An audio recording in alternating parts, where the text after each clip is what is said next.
I would definitely recommend Zach above anything. Well, I was in actually 2 car accidents, and I was rear-ended.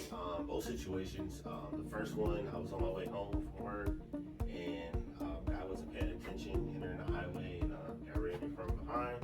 And I heard through a friend that Zach was the man and great, so I reached out to him, and then unfortunately 2 weeks later, I was in an even worse situation with my second vehicle, and I got rear-ended in that one as well.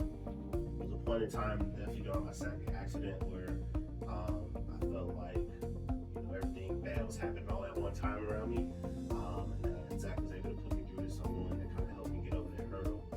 So that meant everything to me in that moment.